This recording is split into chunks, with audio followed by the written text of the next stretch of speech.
Greetings, my name's Mariano. Welcome to my channel.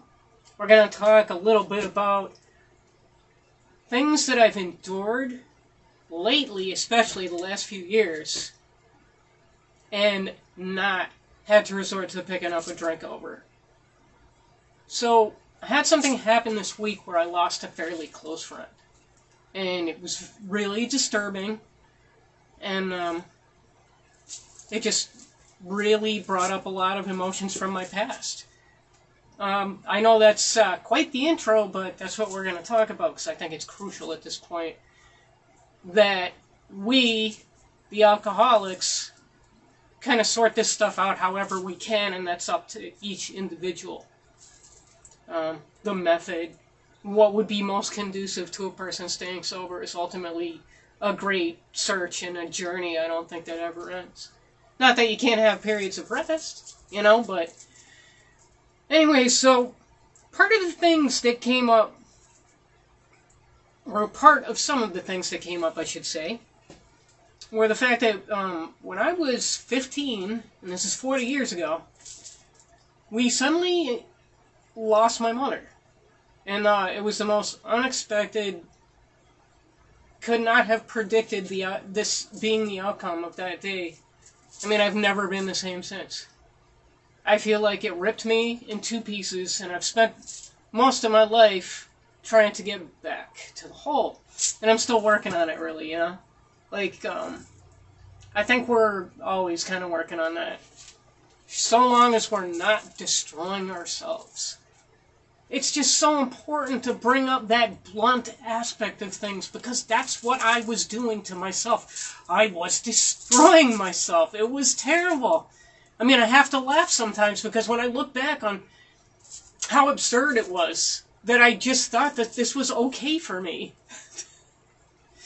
And, okay, so I'll try not to form any more caveman kind of sentences, although I do actually have a deep love for the human beings and Neanderthals that we called cavemen and cavewomen.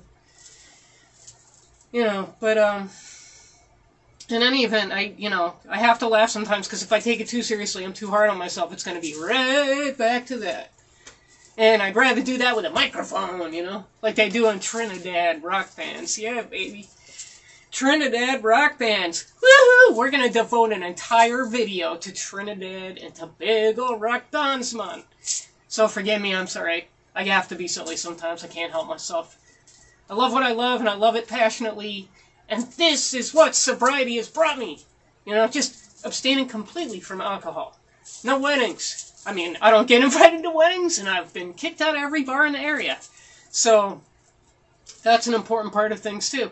But, I mean, like, anything that would call, like, going out with friends or doing whatever, I was a saxophone player for about 30 years professionally, and I was out there playing. And I cannot play in bars. I have remained sober.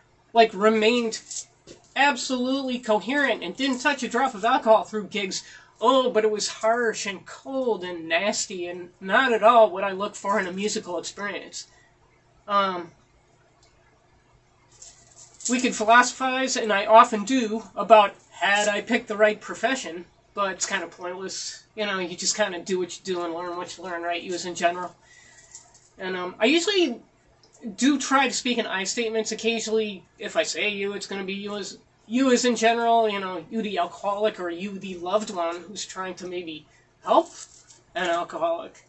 Because as Kevin Hart says, you all got one of them in your family. I love that so much. Non-monetized here, so. Also, I'm not a doctor. And I am not prescribing anything. I don't have those kind of credentials. This is not medical advice or anything like that, okay? I just want to make that absolutely clear. Okay, moving on.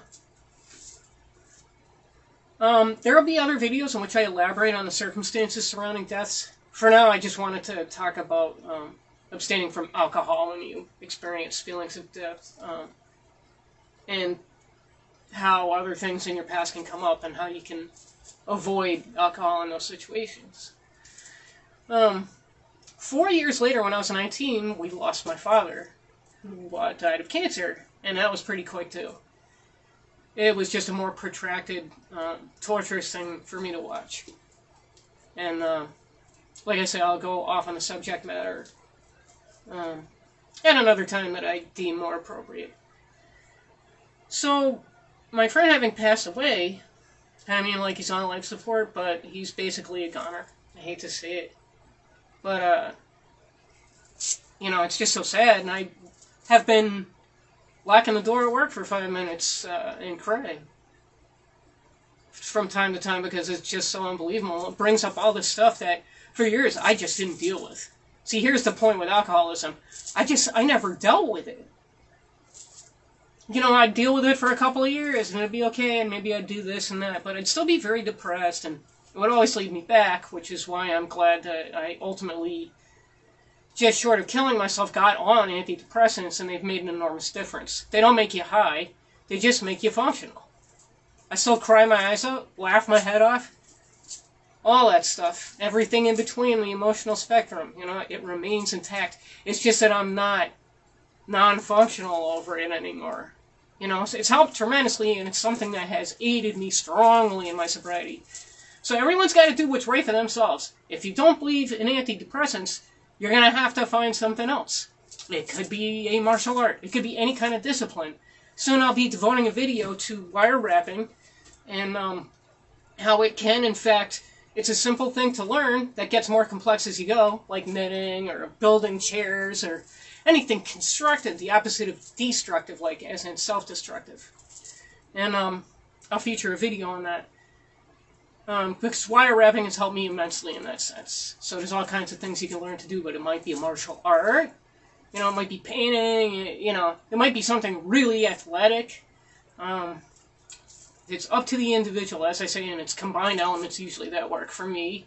That includes counseling, going to meetings, sometimes. You know, I'm not really a tried and true member of Alcoholics Anonymous, but I recommend that everyone check out those meetings, because how else are you going to know if you like it? I love it.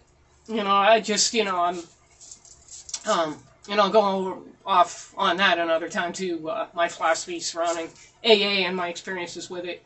I think it's great. I just think that as time moves on, there's some things that have become a little, you know, I'm not saying they're not wrong, they're just not right for me. It's very right for some other people, so power to you and God bless. Right here. Love you.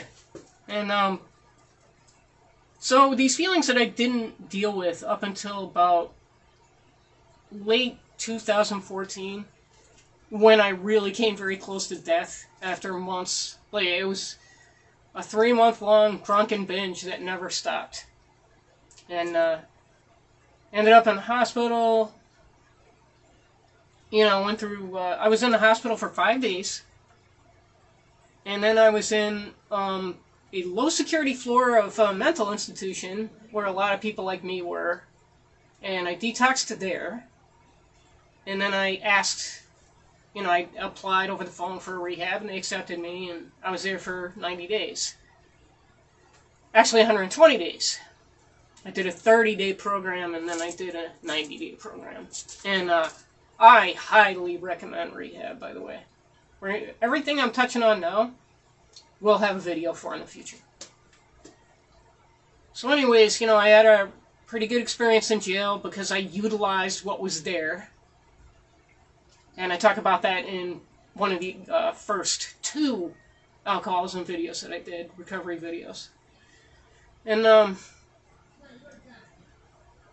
you know, then I went out on my own and, you know, faced the challenge of being in sober houses with people that weren't necessarily sober, and just doing the whole thing where it was like looking for jobs and trying to find my place. And then I ended up 2 years later moving back in with my boyfriend, from who I had become somewhat estranged.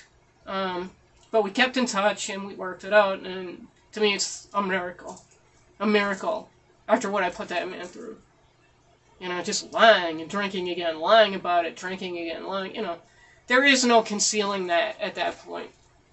You might feel fine, I know I did a lot of the time, but the truth of the matter remains that the whole world can see what we cannot.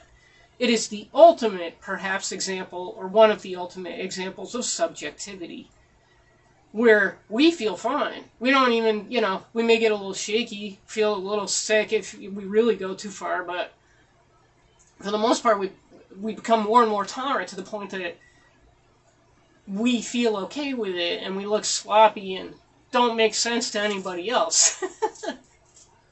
So, that's an important thing to consider in this pursuit. So, getting to the heart of the matter of what I wanted to say in this video is the fact that these feelings came up, and I think over the past month I've dealt in a more focused fashion on my feelings surrounding my parents' death than I ever have before. I also had an uncle a couple years after my father passed away, and that was very painful to see. And he actually died of alcoholism. He was in his 50s, like where I am now, where I could have been. In fact, I could have been gone before him had my boyfriend not called the ambulance in late 2014. That was a really scary night. So, when I think about just what I've been going through recently, and once again, it is a subjective experience. But I just wanted to tell you that you can do it through anything. I mean, I've went through more emotions over the last 3 weeks than I went through over a long period of all the other years. In fact, my entire life. When I think about it, it's been a really dark couple of weeks. And it's an example of, yes, you can abstain from alcohol while dealing with those feelings. And yes, you can find new growth and hope. Go through this dark tunnel and come out the other side. But for me, this is what I needed to do. I had my antidepressant, of course, but you don't increase the dose. You just stay faithful with it. You do what your doctor tells you to do. And I talked to my counselor about it. I talked to a couple of friends about it. And it really helped to put things in perspective for me because, once again, I can only be subjective. We can only know how we feel. But we need input from others. And that's one of the things about alcoholism, which is the entity that wants to commit suicide and take us with it, right? As I mentioned in another video. And, it'll do anything to isolate us with it. That's what I don't get. It almost feels like a best friend with whom you make a suicide pact.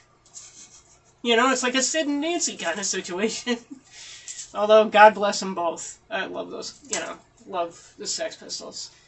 And I think Nancy Spungen was just an unfortunate victim of horrible circumstances surrounding her birth and things that affected her brain, It's really sad. But for all intents and purposes, it was a suicide. It's a suicide pact, or at least one that I made with alcohol.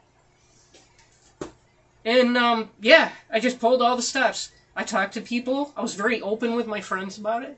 I was very, open with my boyfriend about it. He's been helping me along with it because he has some very solid sobriety. And my counselor had a very, very good counseling session. And just letting myself feel these feelings. I mean, some of the things that I do in order to deal with these feelings is feeling them to the fullest. Screaming at the top of my lungs. This is private stuff, of course. We don't want to do this in front of other people. We let ourselves cry till the eyes run dry, is how I put it. And you indulge in a little bit of all your favorite stuff, too, that isn't alcohol. I ate a lot of ramen noodles. I don't know why, but they're very comforting. It's a cheap way to experience cheap comfort. And, a lot of chocolate. I know this probably sounds like, real foo-foo kind of stuff or woo-woo kind of stuff or whatever.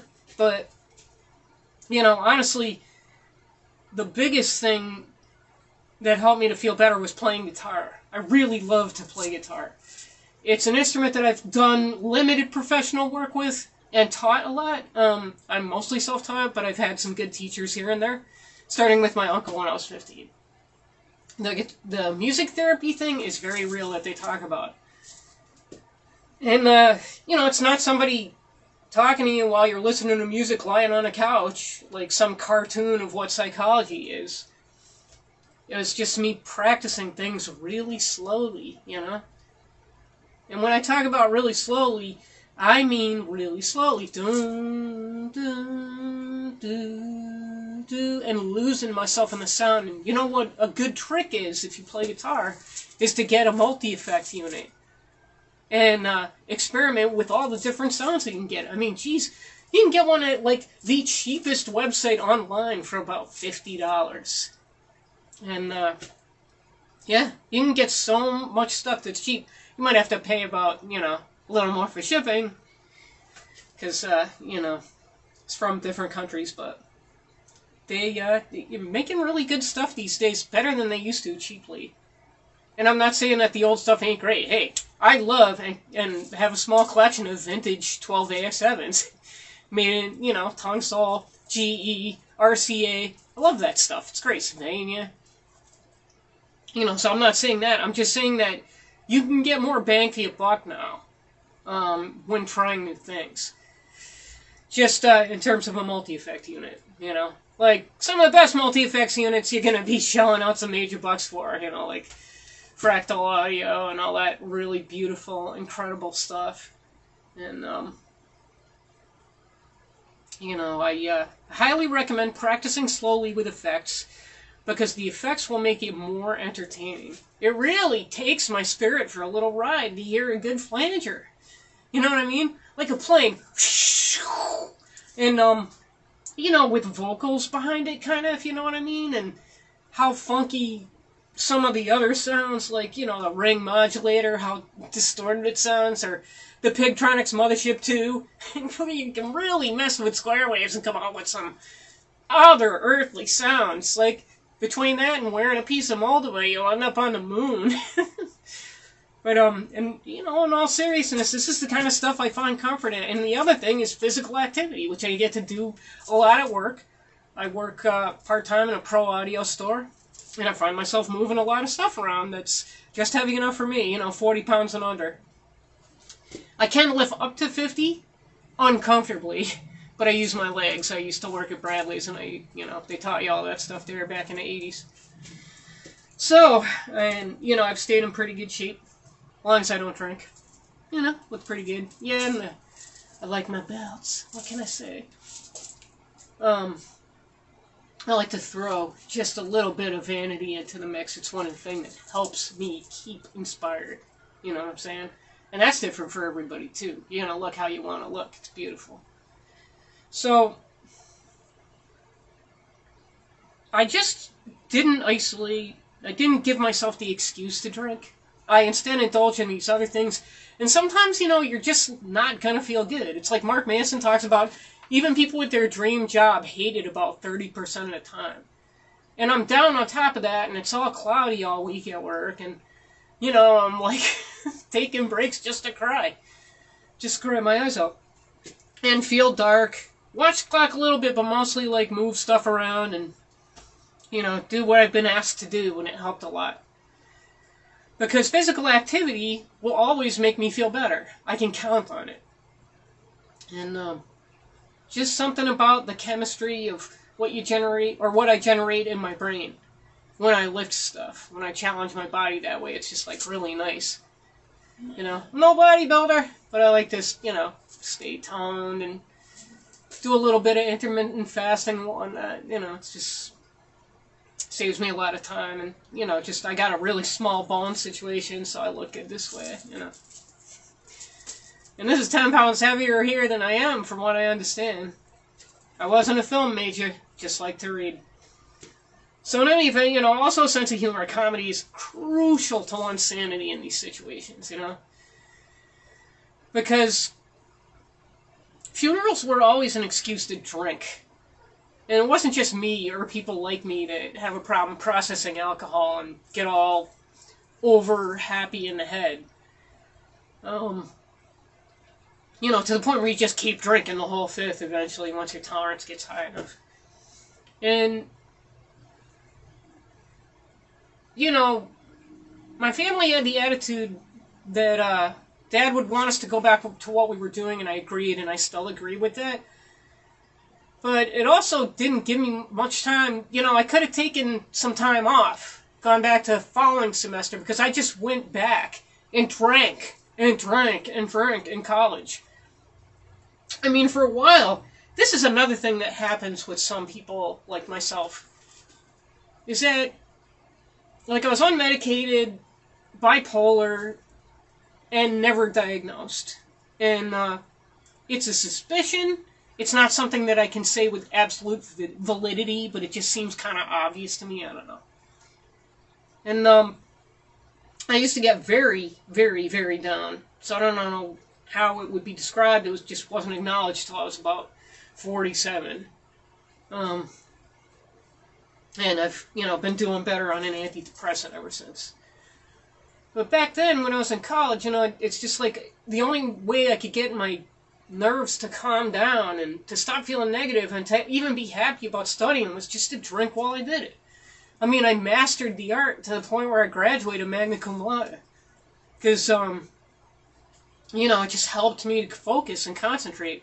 It was only after I got older that I was getting more effed up on less alcohol. And it was pretty intense, man. And I made a fool of myself a number of times, and some of the most embarrassing times of that period of my life were just getting pissed off at people for no reason. Only because I was inebriated. Because your limbic system has all your emotions in it, putting it in a real simple fashion. And they are just allowed, it feels like they're allowed to run wild, and you can go from one emotion to another very quickly. You can go from up to down really quickly. And that's why you see people in bars at the end of the night throwing bar stools and stuff, and starting fights, and, oh no, if we stopped serving alcohol at the Webster Theater because people were getting in fights, at Lollapalooza in '94. And, yeah, just an amazing thing when I look back at it, but, I'm here and I'm seeing the light at the end of the tunnel. I'm not out of the tunnel yet. But I did manage to get to the point where it's okay, I'm starting to see the light, and I'm walking and walking and walking, and it's okay. It's going to be alright. And the intense situation in which I dealt with my emotions was very challenging this week, but I faced that challenge. And I can honestly say that when we feel like we can't do it, we can. I really think that.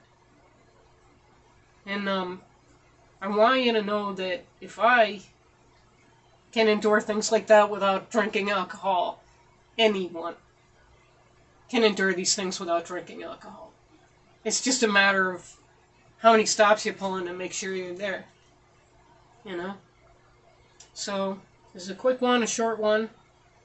But don't write my scripts yet. I just kind of like to freeform because of a couple of YouTubers I admire. Universal Frequencies and Matt's Crazy Art, to be exact. And I'll be recommending more channels as we go. But I hadn't made a video in quite some time. It's been a wonderful Christmas and a tumultuous, between work, being stressful, overly stressful for a while, because of an accident that happened there. Sprinklers went off. It was a total mess. A lot of running around, but we resolved it. And then immediately after that, my friend going on life support brained it.